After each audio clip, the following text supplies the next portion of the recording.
На телеканале Якутия-24 продолжается прямая трансляция первого соревновательного дня спортивных игр народов Республики Саха-Якутия. И ровно как мы вернулись в эфир, Николай Фокинов выводит, не выводит, а удваивает преимущество своей команды до 2 мячей. 2-0. С таким счетом у нас ведет команда Оленёкского Улуса. Я напомню, что это игра первого тура группового этапа. Это у нас группа А. Встречается команда Оленёкского Улуса и Алданского района. Приносим извинения за то, что вышли с опозданием. Возникли проблемы с электричеством, но сейчас проблема устранена, и мы с вами досмотрим этот интереснейший матч. 5 минут команды отыграли во втором тайме. И продолжал я, конечно же, наблюдать за ходом этой встречи, даже вне эфира. И, в принципе, у нас рисунок игры сильно не поменялся. Оленёкский Улус продолжает наседать, продолжает организовывать моменты. Но Алданский район заметно оживился. И вследствие чего заставляет своих соперников фалить. Оленёкский Улус у нас набрал уже 4 нарушения правил. 4 нарушения за 5 минут. То есть сейчас, если еще одно нарушение правил будет со стороны футболистов в красной форме, то они уже будут висеть на 5 фолах. Что, конечно же, будет играть на руку алданцам. Начинаем мы с группового этапа. Ну и, соответственно, потом команды с лучшими показателями выйдут в плей-офф и уже на выбывание продолжат борьбу за медали данного турнира. Находимся мы в селе Барагонцы, в Усть-Алданском Улусе, где вот на новеньком хоккейном корте у нас идет данный турнир. Атака алданцев, конечно же, пас направо, и доходит дело до удара. Вратарю тут, конечно, не стоило играть, так как он уже покинул свою штрафную. Против Романа Кирина нарушаются правила. Держится за правое колено Роман. Будем надеяться, что обойдется без каких-либо серьезных повреждений. 7 минут, порядка 7 минут отыграли команды во втором тайме. Напомню, что по регламенту турнира 23 минуты у нас грязного времени, и последние 2 минуты у нас идут уже в чистом виде со всеми остановками таймера. Оленёкский Улус на прошлых играх, если мне память не изменяет, вот вышла в стадию плей-офф.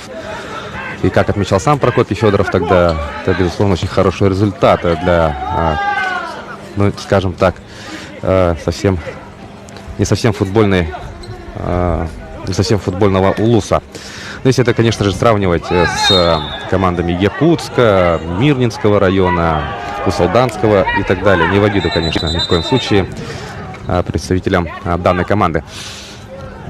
Но сегодня у оленёкских футболистов можно сказать, что да, игра идет, получается. Действительно, несмотря на трудности, которые имеются, да, вот команда организовывает атаки.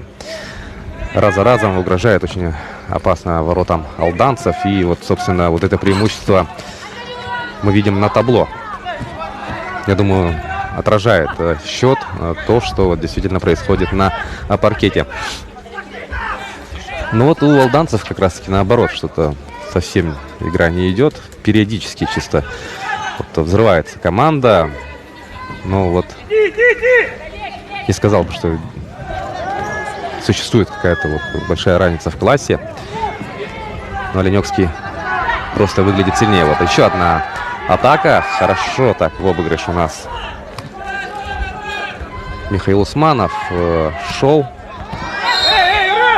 Так, нарушение правил и...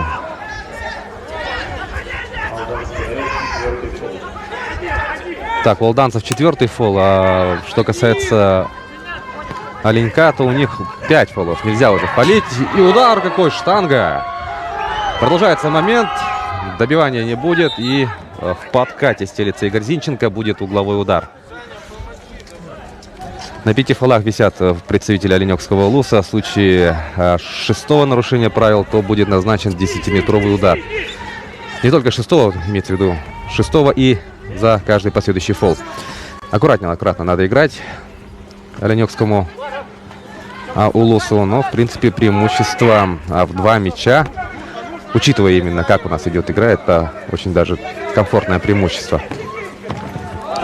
Так, и равновесие по нарушениям правил, по 5 фолов с обеих сторон, это был 5-й фол. Да. По 5 фолов набрали команды, и стандартное положение в центре поля.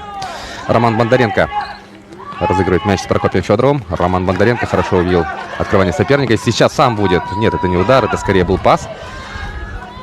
И выходит в свою атаку представители Алданского района. Удар какой и перекладина.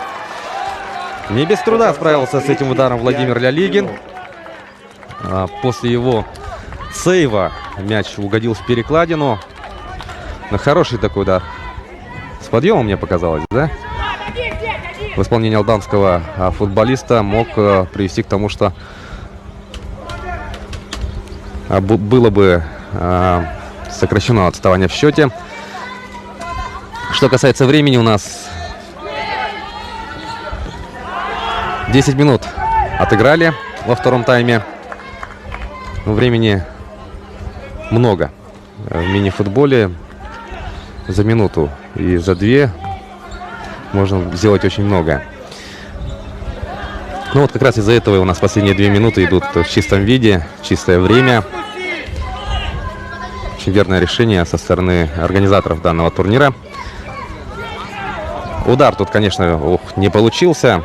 Александр Рейнвальд, капитан команды, пытался пробить с левой ноги с лету. В итоге не попал он должным образом по игровому снаряду, еще и подскользнулся. Я думаю, вы прекрасно сами тоже замечаете, да, то, что футболисты у нас скользят, так как у нас площадка находится на открытом воздухе. Момент у ворот алданцев. И тут как бы пыли не избежать, и поэтому, несмотря на то, что даже вот организаторы, да, вот перед каждой игрой протирают паркет, все равно слой пыли образовывается, и это, конечно же, влияет на сцепление с покрытием, и это, конечно же, сказывается и на качестве игры. Порой вот даже кажется, что как будто бы на льду, да, играют футболисты. Алданский район взял минутный перерыв, и сейчас у тренеров будет возможность внести корректировки в игру своих команд. Оленёкский Улус на ваших телеэкранах. Тут у нас главный тренер Владимир Федоров.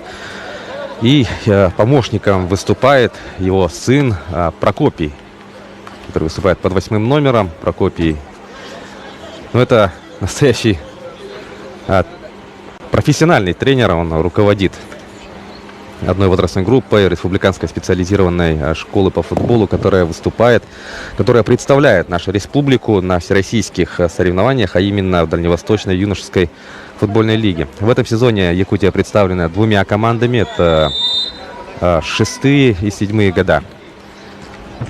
Очень надеемся, что в этом сезоне Прокопий со своими подопечными порадует якутян успешными выступлениями в этом новом, очень интересном проекте Российского футбольного союза.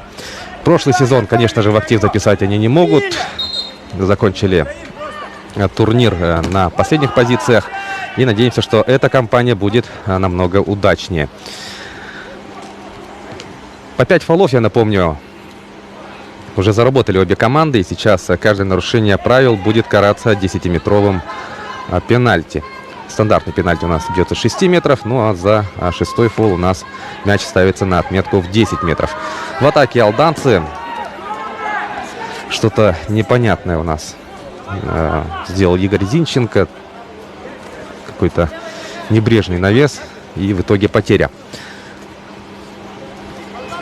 У нас, как я понимаю, в группах по 3 команды, группы 4, да, верно. 12 команд у нас прошли отборочный этап и завоевали право выступить в финальной части, которая сейчас у нас идет в Барагонцах. И 12 команд у нас разбиты на 4 группы. Ну вот то, что я говорю, действительно. Очень скользко, и это, конечно же, мешает футболистам. В этой группе у нас помимо Оленёкского, Улуса и Алданского района, сейчас я посмотрю, дайте мне буквально секундочку. Мирнинский район у нас играет также в этой группе. Но если пробежаться по списку всех участников, да, я думаю, конечно же, нашим телезрителям будет интересно. 12 участников финального этапа вот именно по мини-футболу. Это Ленский, Усть-Алданский, Мирнинский районы, город Якутск, Мегино-Кангаласский улус, Северо-Восточный федеральный университет, Алданский, Горный, Среднеколымский районы. Также вторая команда Усть-Алданского улуса. На правах хозяйки соревнований Усть-Алданская команда имеет право заявить две команды. Конечно же, они воспользовались этой возможностью, удачно пробились в финальный этап. Ну и оставшиеся два участника — это Ленёкский улус, который сейчас на площадке, и Нюрбинский район. Вот 12 команд, которые будут оспаривать медали данного турнира. Говорил о том, что после группового этапа у нас начнется стадия плей-офф на вылет, да. Я дополню информацию у нас, так как это формат спартакиады, да, у нас разыгрываются абсолютно все позиции. То есть будут матчи за 11 место, за 9, ну и так далее, и вплоть до золотых матчей за золото и бронзу. Все игры мы покажем в прямом эфире на телеканале Якутия-24 и в YouTube-канале Якутия-24. Ну и финальные матчи также будут транслироваться еще и на НВК «Саха». Еще один момент у ворот алданцев. Ну тут как не разобрались.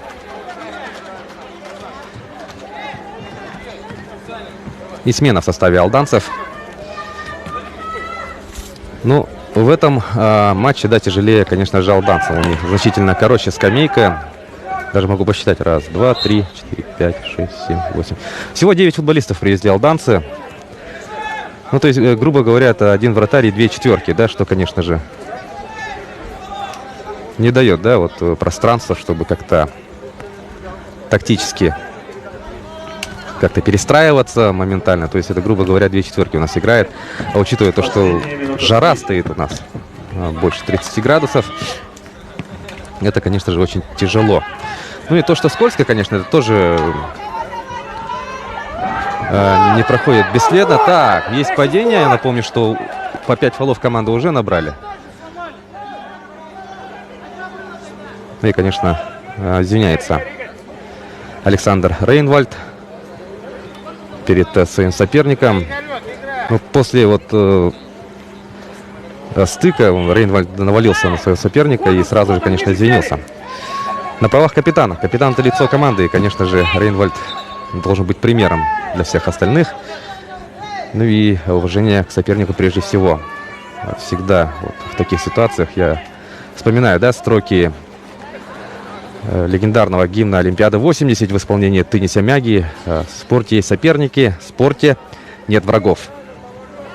Ну и, собственно, ради чего вот у нас проводятся все эти соревнования, да, пусть и городские, республиканские, тем более такие масштабные, как спортивные игры народов республики. Это пропаганда не только вот здорового образа жизни, да, и пропаганда вот призыв заниматься физической культурой. Это и, конечно же, продвижение идеи олимпизма и всего того прекрасного, чему учит спорт. Ну ладно, вернемся к игре.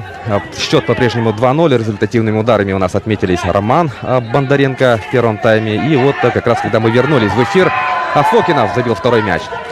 Опять дело, вот казалось бы, доводят футболисты до удара, но в последний момент блокируют алданцы.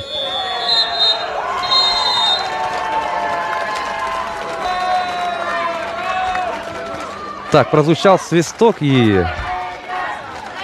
Оленёкский район у нас одерживает победу. Очень интересно, на самом деле, это оставалось еще время. Не знаю, с чем связана преждевременная остановка игры. Но разберемся с этим позже. Я разузнаю, конечно же, у судей. И в следующем матче я проинформирую вас. Во всяком случае, в этой игре, о чем мы можем с уверенностью сказать на сей момент, это Оленёкский улус записывает первые 3 очка на групповом этапе благодаря результативным ударам Романа Бондаренко и Николая Фокинова. 2-0. Справедливая, заслуженная победа Оленёкского улуса. Но Алданский район будет готовиться ко второму туру, имея в активе 0 баллов. Поздравляем подопечных Владимира Федорова с первыми набранными очками. Ну и проанонсирую я программу сегодняшнего дня. Сегодня нас ждут матчи в группах Б, С и Д. Первый тур в группе А мы уже посмотрели. В группе Б с 12 у нас встречаются команды Северо-Восточного федерального университета и дублирующий состав, ну, вернее, будет сказать, вторая команда Усть-Алданского района. Затем в 3 мы посмотрим матч между Мегино-Кангаласским и Нюрбинским улусом. И в 16:30 у нас последняя игра. Горный улус против Среднеколымского улуса. Ну что ж, друзья, с вами футбол смотрел Власий Сергеев. И ждем вас в 12:00 на прямую трансляцию матча между СВФУ и Усть-Алданским районом. Занимайтесь спортом и будьте здоровы. До скорых встреч в эфире.